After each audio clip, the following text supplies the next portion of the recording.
हाँ, तो question number 11 में बोला क्या है कि a TV tower stands vertically on a bank of a canal. एक कैनाल नहर की किनारी है। कई हमारी नहर है, इसकी किनारी को हम मान लेते हैं बीडी। इसके एक किनारी पे हमारा टावर, एक किनारे पे एक टावर बना है जिसका नाम है ए बी, जिसकी हाइट ए बी है।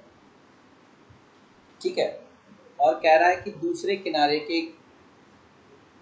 किनारे के अपोजिट साइड से एक पॉइंट मान लो, ये वाला पॉइंट। ठीक है, इस वाले पॉइंट से जब हम टॉप ऑफ द टावर देखते हैं, टावर के टॉप को देखते हैं, ये ठीक है, टावर के टॉप को देखते हैं तो बेटा ये 60 डिग्री का एंगल बनाता है। ठीक है, कितना बनाता है? 60 डिग्री का एंगल बनाता है। और उसके बाद ये हमारा पॉइंट सी है, तो कह रहा है इस पॉइंट सी से 20 मीटर और पीछे, यानी डी तक, डी से, यानी डी से जब हम देखते हैं, ठीक है, डी से जब हम टॉप ऑफ द टावर देखते हैं तो जो एंगल ऑफ एलिवेशन है वो 60 डिग्री हो जाता है। और आपको बोला है कि सी से लेकर डी तक के बीच की जो दूरी है ना वो 20 मीटर है, ये 20 मीटर है। तो अब आपको करना क्या है? Find the width of the tower. Tower की विड्थ निकालनी है, और नहीं, find the height of the tower. Tower की हाइट निकालनी है, और width of the canal, canal की विड्थ निकालनी है। तो देखो कैनाल की विड्थ ना बीडी नहीं है, सॉरी, कैनाल की विड्थ जो है हमारी बीसी है। ठीक है, हमारे कैनाल की जो विड्थ है वो बीसी है। क्या बोला है इसमें कि हमें जो है width of the canal, canal की विड्थ निकालनी है बीसी। ठीक है, कैनाल की विड्थ निकालनी है बीसी, और height of the tower A B निकालनी है। तो देखो यहाँ पे हमारी चीजें क्या क्या दी हुई हैं। हाइट ऑफ टावर ये ए बी है, इसको हम एच मीटर मान लेते हैं, एच मीटर मान लेते हैं। विड्थ ऑफ कैनाल, ये कैनाल की विड्थ हमारी बीसी है। ठीक है, इसको चाहो तो आप एक्स मीटर मान सकते हो। ठीक है, अब हमारे पास यहाँ पे दो राइट एंगल ट्राइंगल है बच्चों। एक तो राइट एंगल ट्राइंगल है ए बी सी,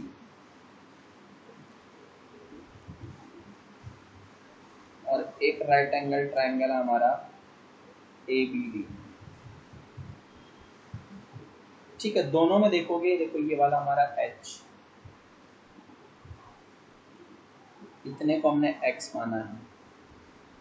अगर मैं बात करूं बीडी की, तो गौर से देखना, बीडी दो चीजों से मिलकर बना है, बीसी प्लस सीडी से। तो बीडी आ जाएगा बेटा आपका एक्स प्लस 20 मीटर। ठीक है, अब दोनों ही ट्राइंगल में ए बी सी में और ए बी डी में हमारा एच सेम आ रहा है, मतलब हम दोनों में एच की वैल्यू निकाल लेंगे, दोनों से हम हाइट निकाल लेंगे और उस हाइट को कंपेयर कर लेंगे। ठीक है, तो देखो यहाँ पे पहले ए बी सी में अपन लगाएंगे। देखो हमें ए बी निकालना है और बी सी भी निकालना ही है। तो A B by B C, 60 degree के अपोजिट ए बी परपेंडिकुलर है और बी सी हमारा बेस, तो पी बाई बी 10, तो यहाँ फंक्शन लगेगा tan 60 का। ठीक है, तो मुझे ए बी नहीं पता, मुझे बी सी नहीं पता। ए बी की वैल्यू एच है, ये एक्स, और ये हमारा √3, तो एच की वैल्यू आ जाएगी बच्चों √3x, इक्वेशन नंबर 1। अब ए बी डी देखो, ए बी डी, तो ए बी डी में क्या होगा? ए बी अपॉन में B D, A B D में क्या होगा? ए बी अपॉन में बी डी, और ये tan 30 होगा। ए बी आपका एच है, बी डी आपका एक्स प्लस 20 है। ठीक, और tan 30 1/√3 है। ठीक है, तो अब क्या करोगे? गौर से देखो बच्चों, यहाँ से भी एच निकालो, तो यहाँ से एच आ जाएगा एक्स प्लस 20/√3, इक्वेशन नंबर 2। तो फ्रॉम 1 एंड 2, फ्रॉम 1 एंड 2, 1 और 2 को अपन कंपेयर कर लेंगे कि दोनों ही हमारे h के बराबर है। 1 और 2 जो है दोनों ही हमारा h के बराबर है। ठीक है, तो अपन इनको कंपेयर कर लेते हैं। फ्रॉम 1 एंड 2 वी गेट, 1 और 2 से हमें क्या मिलेगा? देखो 1 कहता है h रूट 3x के बराबर है और 2 कहता है h जो है x प्लस 20/√3 के बराबर है। ये वहाँ चला जाएगा, ठीक है। √3x into √3 is equal to x plus 20। √3 बटा 3 बन जाएगा। 3x is equal to x plus 20, तो 2x is equal to 20। x की वैल्यू आ जाएगी 10 मीटर। ये हमारी विड्थ ऑफ कैनाल है, विड्थ ऑफ कैनाल। नहर जो है 10 मीटर चौड़ी है। अब हाइट, तो putting x is equal to 20 in equation 1, जो कि था h is equal to √3x, x की जगह 20, तो 20√3 मीटर, ठीक है। तो यहाँ पे सॉरी 20 नहीं रखना था, 10 है हमारा x, ठीक है। x हमारा जो है यहाँ पे 10 है, तो अपना 10√3 मीटर हो जाएगा हाइट। तो the height of tower is 10√3 metre. Question number 12 में कह रहा है कि एक 7 मीटर ऊंची बिल्डिंग से अपन जब एक टॉप ऑफ केबल टावर को देखते हैं, मतलब एक केबल टावर है और एक 7 मीटर ऊंची बिल्डिंग है। टावर बड़ा है, ठीक है। टावर क्यों बड़ा है? क्योंकि उसका एंगल ऑफ एलिवेशन की बात कर रहा है, उसके टॉप का एंगल ऑफ एलिवेशन। तो ये हमारी बिल्डिंग है, मान लो बेटा ए बी, 7 मीटर ऊंची है, 7 मीटर हाई, और ये रहा हमारा टावर। इसकी हाइट हमें पता नहीं है, ठीक है। अब मैं टॉप पे खड़ा हूँ, यानी ए पे खड़ा हूँ, तो हॉरिजॉन्टल लेवल तैयार होगा। यहाँ से जब मैं इस केबल टावर के टॉप यानी डी को देखता हूँ, डी को, ठीक है, तो एक हमारा एंगल ऑफ एलिवेशन बनता है, ठीक है। एंगल ऑफ एलिवेशन जो है वो कितना है? 60 डिग्री। और फिर इसी बिल्डिंग के टॉप यानी ए से जब हम इस फुट ऑफ टावर को देखते हैं, यानी सी को देखते हैं, ठीक है, जब हम सी को देखते हैं तो बेटा ये 45 डिग्री बनता है, एंगल ऑफ डिप्रेशन ये वाला 45 डिग्री बनता है। तो ये 45 का तो ये अपने आप 45 डिग्री हो जाता है, ठीक है। तो अब आपको देखो, तो आपको निकालने को बोला है कि determine the height of the tower. Tower की हाइट यानी सीडी की वैल्यू निकालनी है, सीडी की। देखो ये भी 7 मीटर हो जाएगा बच्चों अपने आप, ठीक है। रेक्टेंगल कंसीडर होते हैं ना, तो ये हमारा क्या बन जाएगा? 7 मीटर अपने आप हो जाएगा। तो देखो यहाँ पे चीजें डिफाइन करेंगे। Height of building, height of building, building हमारी ए बी है, और ए बी जो है वो सी ई के इक्वल है, ठीक है, और ये 7 मीटर है, ठीक है। और तो अब हम बात कर लेते हैं आगे हाइट ऑफ टावर, ठीक है। ये हमारा सी डी है, उसको हम एच मीटर मान लेते हैं, एच मीटर। ये यहाँ से लेकर यहाँ तक पूरा जो है हमारा एच है, ठीक है। चलो, फिर जितना बी सी है उतना ही हमारा ए ई होगा, दोनों के फुट के बीच डिस्टेंस, ठीक है। और इसको हम एक्स मीटर मान लेते हैं, इसको बेटा अपन एक्स मान लेते हैं। तो अगर मैं बात करूं डी ई की, तो डी ई क्या आएगा? देखो एच पूरा डी सी में से ई सी माइनस करेंगे, यानी एच में से 7 मीटर को माइनस कर देंगे, ठीक है। तो ये तो हमारे पैरामीटर्स हैं जिनकी बदौलत हम ये क्वेश्चन सॉल्व करने वाले हैं। अब देखो हमारे पास दो राइट एंगल ट्रायंगल होंगे, एक तो होगा बेटा डी ई ए और एक होगा ए बी सी। तो in right triangle A B C और in right triangle D E A, तो यहाँ देखो गौर से, अब मैंने जब ए बी सी लिया तो ए बी सी में हमारा एंगल 45 और 45 के अपोजिट साइड ए बी पता है, बी सी पूछी, यानी परपेंडिकुलर बाई बेस बन रहा है tan 45। ए बी हमारा 7 था, बी सी हमें पता नहीं, इसकी वैल्यू 1 होती है, तो बी सी भी हमारा आ गया बेटा 7 मीटर। बी सी हमारा 7 मीटर आ गया। ठीक है, तो अब देखो आगे, अब हम ले लेते हैं ट्राइंगल डी ई ए। तो इसमें 60 डिग्री के अपोजिट डी ई अपॉन में ए ई इज इक्वल टू बेटा, ठीक है, tan 60 डिग्री।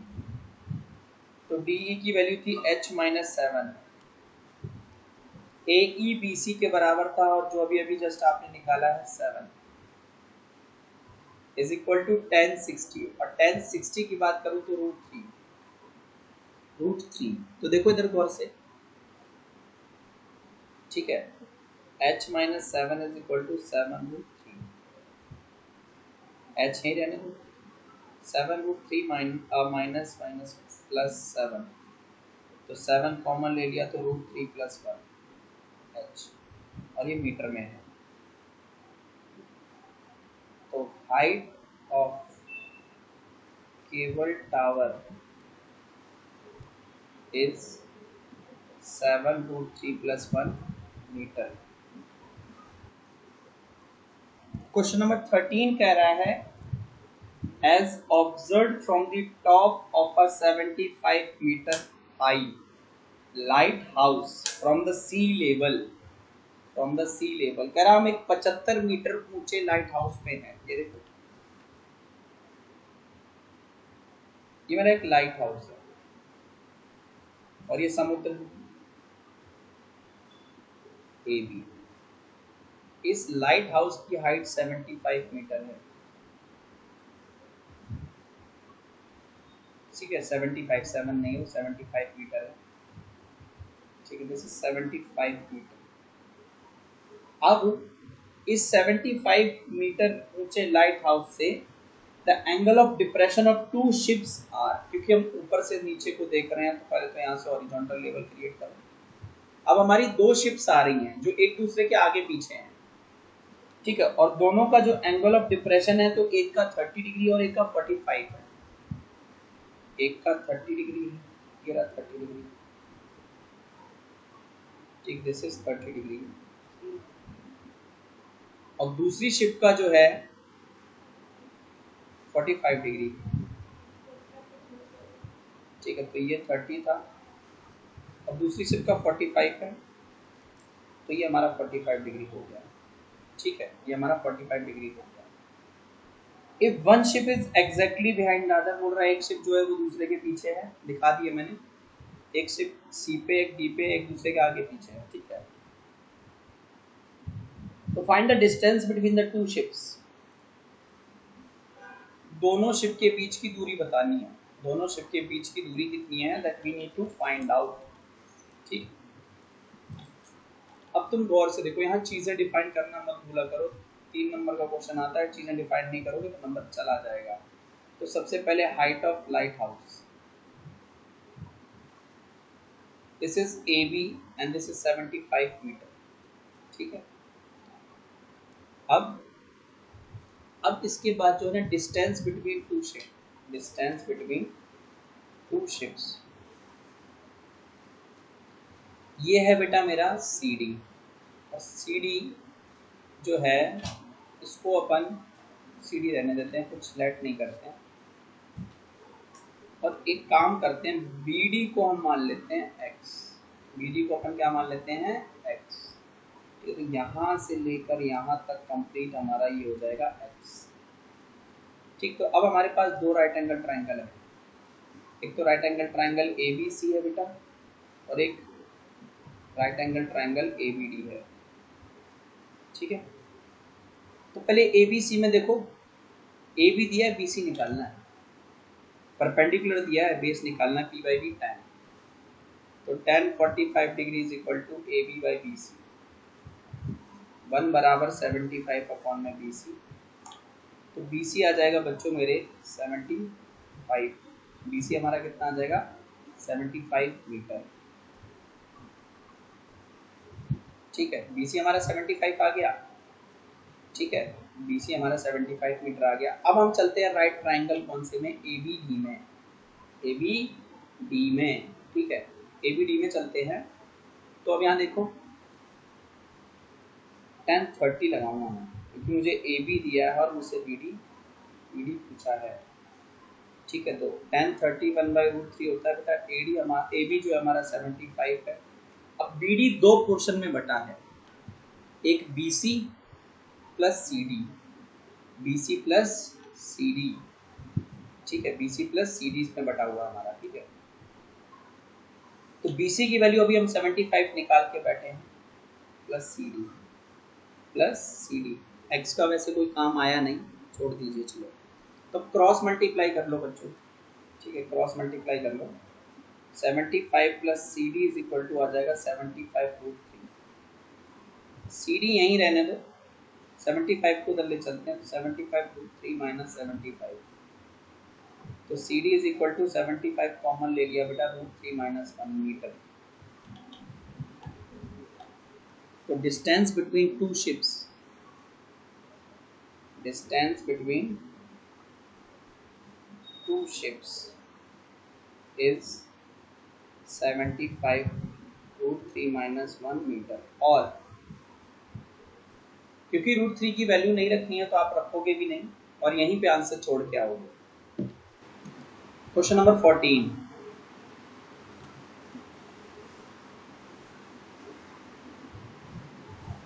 क्वेश्चन नंबर 14 कह रहा है अब 1.2 मीटर टॉल गर्ल, एक 4 फुट यानी 120 सेंटीमीटर की लड़की है, ठीक है, ये रही 1.2 मीटर हाइट की एक लड़की है, ठीक है। Spots a balloon moving with the wind, उसने एक बलून को देखा जो विंड हवा के साथ बह रहा था, at a height of 88.2 metre from the ground, ground से कितना ऊपर, 88.2 मीटर। तो the angle of elevation of the balloon from the eyes of the girl at an instant is 60 degree. तो जो एंगल ऑफ एलिवेशन स्टार्टिंग में जो था, देखो मान लो ना हमारा, सुनो इधर सुनो ध्यान से,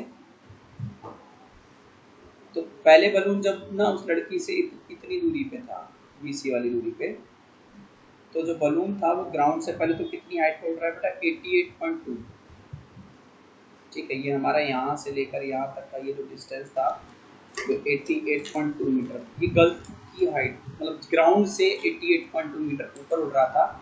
और जब लड़की की आंख से इस बलून के टॉप को देखा गया, ठीक है, आंख से देखा तो यहाँ पे हॉरिजॉन्टल लेवल तैयार किया गया, ठीक है। जब इस लड़की की आंख से इस बलून के टॉप को देखा गया तो जो एंगल ऑफ एलिवेशन था स्टार्टिंग में, ठीक है, एंगल ऑफ एलिवेशन तो जो था स्टार्टिंग में that was 60 degree, it was 60 degree. फिर ये बलून थोड़ी देर और चला, आगे उड़ता गया हवा के साथ, ठीक है। तो अभी गर्ल की तरफ तो आएगा नहीं, गर्ल से दूर जा रहा है, तो बलून थोड़ा आगे और बढ़ा, अब यहाँ पहुंच गया F पे, ठीक है।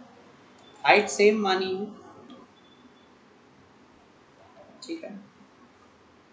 अब जो एंगल ऑफ एलिवेशन था, तो यहाँ से पहले तो लड़की A पे है, उसकी आईज A पे कंसीडर की, तो अब जो एंगल ऑफ एलिवेशन था वो डिक्रीज हो गया, और डिक्रीज होके जो है बेटा 30 डिग्री हो गया, ये जो एंगल ऑफ एलिवेशन है वो 30 डिग्री हो गया, ठीक है। तो ये हमारा F होगा, F हो गया, ये हमारा G होगा और ये हमारा H होगा। अब आपको ये बताना है कि find the distance travelled by the balloon during the interval.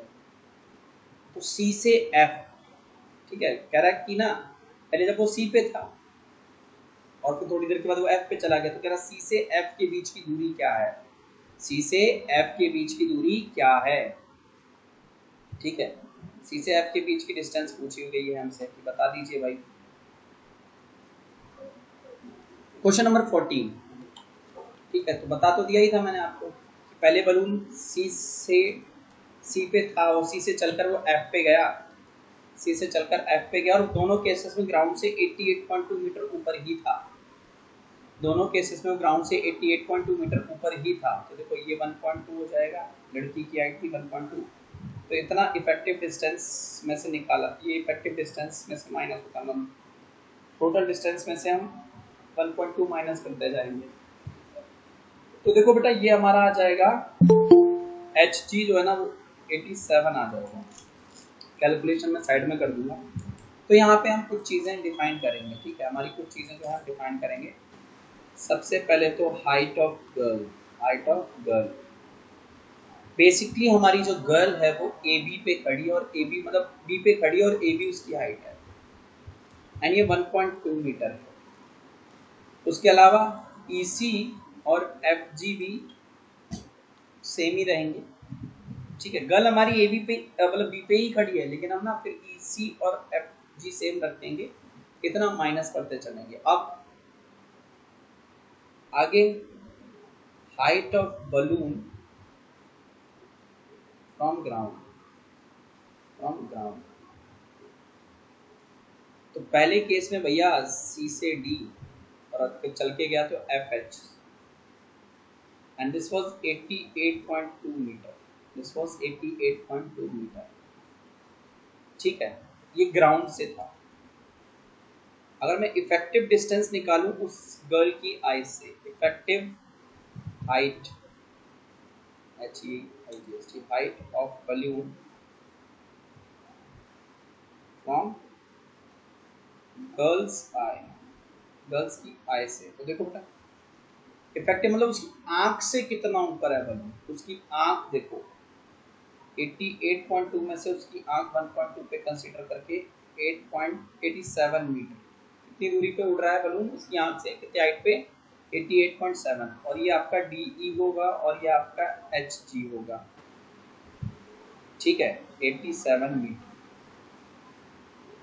हमको फाइंड करना है distance travelled bye balloon, distance travelled bye balloon. तो ये बच्चों हमारा जो डिस्टेंस बलून में चला है ना वो है CF। CF हमें निकालना है, CF हमें निकालना है, ठीक है। अब एक चीज और देखना कि जितना हमारा AG होगा रेक्टेंगल AG उतना ही हमारा बेटा BF भी होगा, ठीक है, जितना हमारा AG होगा उतना ही BF होगा, रेक्टेंगल कंसीडर करके चल रहे हैं। तो अब अगर डायग्राम को बहुत गौर से देखोगे तो we have two right angle triangles in right triangle. एक तो है बेटा DEA जिसमें 60 डिग्री बन रहा है, और एक राइट ट्राइंगल बहुत गौर से देखना HG और A। We are taking these two right triangles, ठीक है। तो when it comes to triangle DEA 60 degree दिया, उसके अपोजिट साइड DE, A पता करनी है, DE दी है, तो दिस विल बी 1060, और DE की वैल्यू देखो आप 87 मीटर निकाल के बैठे हो, 87 अपॉन में A इज इक्वल टू √3, ठीक है। A इधर चला जाएगा और √3 नीचे आ जाएगा, तो 87/√3 is equal to A। Rationalise करेंगे 87/√3 into √3 is equal to A। तो अब देखो मेरे प्यारे बच्चों, A क्या आएगा 87√3 और √3 कैंसिल हो जाएगा, AE की वैल्यू आएगी बच्चों 29√3 मीटर। ये आंसर नहीं है, ठीक है, this is not answer, but still मैंने बॉक्स में डाल रखा है। ये सिर्फ AE आया है, A से E, जबकि हमें CF या फिर EG निकालना है। CF या EG यही तो डिस्टेंस चला है ना बलून में, CF या EG वो निकालना है। तो कैसे निकलेगा, अब वो हमें जाना पड़ेगा ट्राइंगल HGA में। कौन से ट्राइंगल में जाना पड़ेगा बेटा, HGA में। तो देखो जब हम HG में जाएंगे तो 30 डिग्री हमारा एंगल है, ठीक है, 30 डिग्री हमारा एंगल है, तो हम 10-30 लगाने वाले हैं। HG हमें पता है, AG हमसे पूछा है, AG हमसे पूछा है, तो 10-30 की वैल्यू बच्चों √3 और 1/√3 होती है। 10-30 की वैल्यू होती है 1/√3 इज इक्वल टू HG हमारा जो है 87 है, AG मुझे मालूम नहीं है, क्रॉस मल्टीप्लाई कर देंगे तो AG is equal to 87√3 metre. ये मेरा AG आया है, कंप्लीट AG मतलब BF। अब तुम जब AG में से डायग्राम में देखो गौर से, पूरे AG में से जब तुम AE निकाल दोगे तो EG जो डिस्टेंस वॉक्ड है या CF, ठीक है, तो देखो AG हमारा किसके बराबर था, हमारा BF के बराबर था। ऐसे देख लो AG हमारा BF के बराबर था और हमें चाहिए CF, और CF हमारा क्या था, ठीक है। सी एफ कैसे निकलेगा उससे पहले देख लो, जो हमारा ए ई था वो बी सी के बराबर था, ए ई जो था हमारा बी सी के बराबर था, और हमें चाहिए क्या, हमें बच्चों सी एफ चाहिए। सी एफ तो देखो गौर से, सी एफ के लिए क्या करना पड़ेगा, बी एफ में से बी सी निकालना पड़ेगा। ठीक है, बी एफ में से बी सी निकालना पड़ेगा, तो बी एफ हमारा 87√3 और बी सी हमारा 29√3, तो सी एफ जो आएगा वो बेटा 58√3 मीटर। तो यही आंसर है। Distance travelled by the balloon is, distance travelled by the balloon is 58√3 metre. तो क्वेश्चन नंबर 15 देखो क्या कह रहा है, a straight highway leads to the foot of a tower. एक हाईवे है और वो हाईवे जो है एक टावर के पैरों तक जा रहा है। ये रहा मेरा हाईवे और ये रहा हमारा टावर। तो ये हाईवे कहाँ जा रहा है, टावर के पैरों की तरफ जा रहा है। ठीक है, टावर हमारा ए बी नाम से डिनोट किया गया है और हाईवे पे एक पॉइंट है सी। ठीक है, तो a man standing at the top of the tower. अब एक आदमी जो है ना टावर के टॉप पे खड़ा है। ठीक है, टावर के टॉप पे यानी ए पे खड़ा है और ए से तमाशा देखेगा वो, और क्या करेगा। चलो देखो, तो टॉप ऑफ द टावर पे खड़ा है और टॉप ऑफ द टावर यानी ए पे खड़ा है और ए पे खड़े होकर देख रहा है कि एक कार जो है टावर की तरफ आ रही है। एक कार जो है टावर की तरफ आ रही है और वो एंगल ऑफ डिप्रेशन जो है वो 30 डिग्री का बना रही है। मान लो वो कार अभी सी पे है, जब उसने देखा ना तो कह रहा है कि ये जो एंगल बन रहा था दिस वाज 30 डिग्री, यहाँ सॉरी यहाँ पे 30 डिग्री बन रहा था। ठीक है, जब उसने देखा कि कार जो है टावर की तरफ आ रही है और वो कार उस टाइम पे सी पे थी, जो एंगल ऑफ डिप्रेशन बन रहा था वो 30 डिग्री बन रहा था। फिर और यूनिफॉर्म स्पीड से आ रही है, यूनिफॉर्म स्पीड से आ रही है। 6 सेकंड के बाद वो बंदा क्या देखता है कि जो एंगल ऑफ डिप्रेशन है कार का वो 60 डिग्री ही रह गया है। अब वो जो एंगल ऑफ डिप्रेशन है हमारा ये वाला, ये पूरा complete angle this become 60 degree, तो ये हमारा 60 डिग्री हो गया। ठीक है, कितने सेकंड के बाद, 6 सेकंड के बाद, 6 सेकंड के बाद। ठीक है, तो सी से डी पहुंचने में उस गाड़ी को 6 सेकंड लगे हैं बच्चों। ठीक है, और गाड़ी की स्पीड जो है यूनिफॉर्म सेम स्पीड से चल रही है गाड़ी। ठीक है, तो find the time taken by the car to reach the foot of the tower from this point. कह रहा है डी से बी तक पहुंचने में कितना समय लेगी वो गाड़ी, डी से बी तक पहुंचने में वो गाड़ी कितना समय लेगी। तो बेटा यहाँ पे क्वेश्चन तो आई होप आपको मैंने समझा दिया है। तो देखो क्या क्या चीजें बोली, गाड़ी यूनिफॉर्म स्पीड से चल रही है, तो हमें तो स्पीड ही नहीं पता, तो मैंने कहा भैया let the speed of the car be x kilometre per hour. अब time taken to reach D from C, C से डी तक पहुंचने में कितना समय लगा, 6 सेकेंड, 6 सेकेंड्स का टाइम लगा। ठीक है, 6 सेकेंड्स का टाइम लगा। तो अब देखो आपको निकालना क्या है, हमको निकालना है कि बीडी में कितना टाइम लगा। Time taken to cover BD, time taken to cover BD नहीं पता। ठीक है, तो पहले तो हम ये देखते हैं जब वो सी से डी तक चला तो उसने डिस्टेंस कितना कवर किया। देखो डिस्टेंस कवर्ड, ठीक है, ड्यूरिंग 6 सेकेंड, ड्यूरिंग 6 सेकेंड्स, पहले 6 सेकेंड में जो डिस्टेंस कवर किया उसने वो सी डी था। और हमें पता है जो डिस्टेंस होता है ना वो स्पीड इनटू टाइम होता है, स्पीड इनटू टाइम।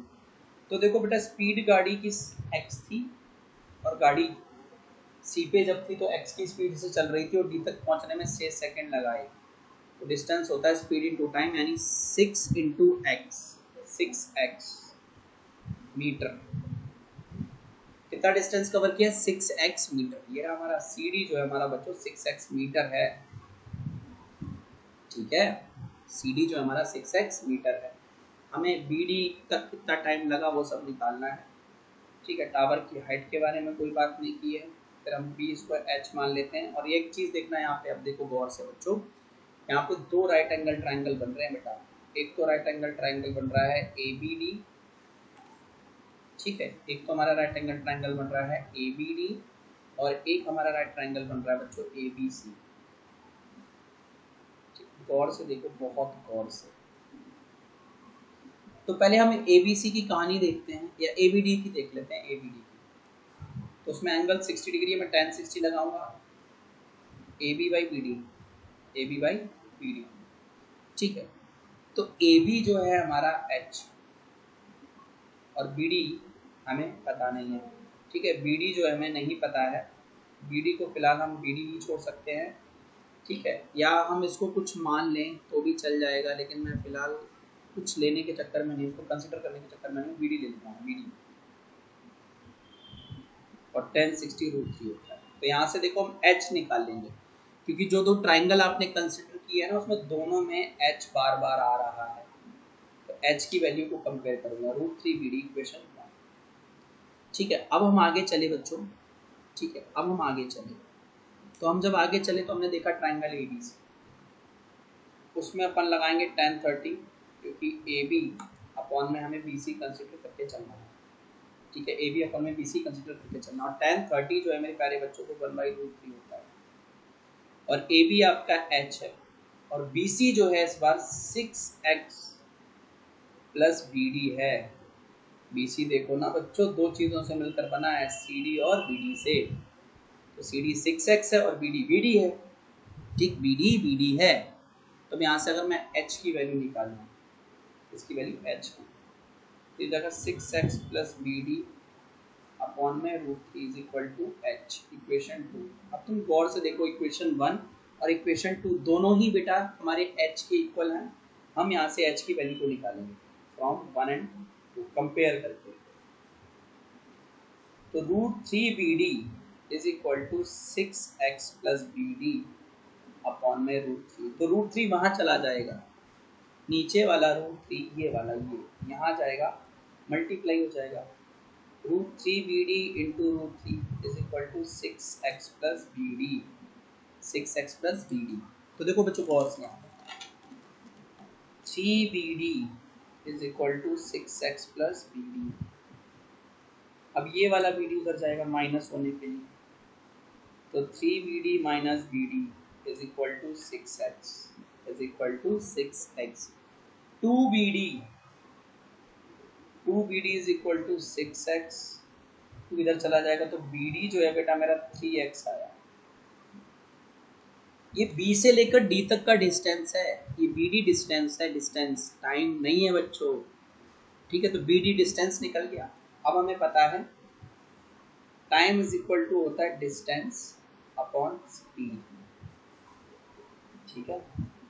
डिस्टेंस हमारा BD है, स्पीड हमारी x है, और BD हमारा 3x है, अपॉन में x कैंसिल हो गया।